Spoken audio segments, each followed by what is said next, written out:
Del dia 22 al 28 de maig, el senyor arquebisbe, Monsenyor Jaume Pujol, ha visitat Ruanda amb motiu de la inauguració del Centre de Formació i Assistència Social a Kampanga, Ruanda. Va ser acompanyat per mossèn Josep Caballol, missioner diocesà de Kampanga, juntament amb un grup de persones vinculades al projecte.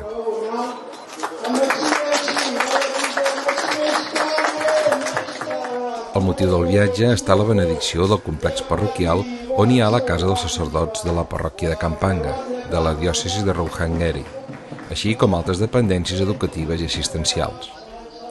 En aquesta parròquia, mossèn Josep Caballol, fill de la Riera de Gallà, ha estat treballant durant els darrers anys com a rector i ara ha donat el relleu als sacerdots nadius. Aquest important complex, que es pot denominar pastoral, educatiu i assistencial, és el fruit d'un dels projectes socials en què es va comprometre la nostra arxidiòcesi l'any 2008 com a fruit de l'any jubilar de Sant Fructuós, bisbe, i dels seus diaques Auguri i Eulogi en el 1750 aniversari del seu martiri.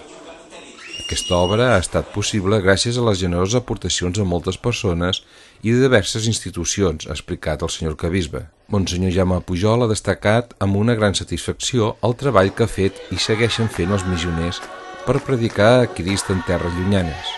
Per la seva banda, mossèn Caballol explicava, orgullós, que en aquests anys ha aconseguit fins i tot que alguns infants poguessin arribar a la universitat.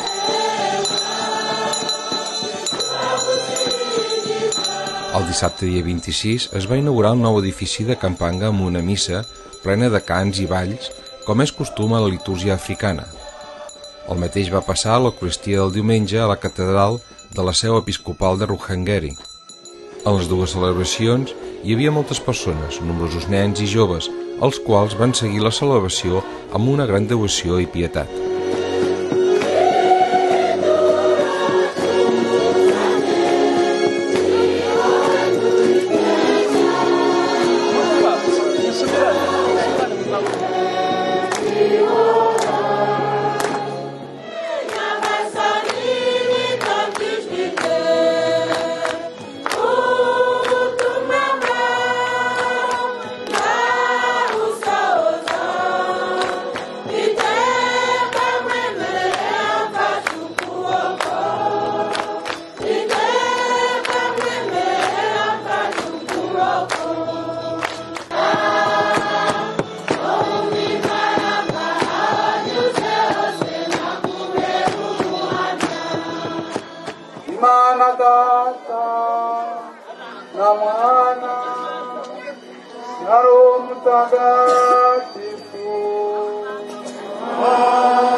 Nimujyana amahoro ya Kristo.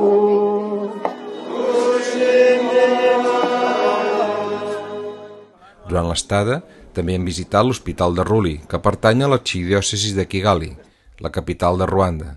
Els missioners, els quals van arribar fa poc més de 40 anys, van trobar unes persones que habitaven en barraques de palla.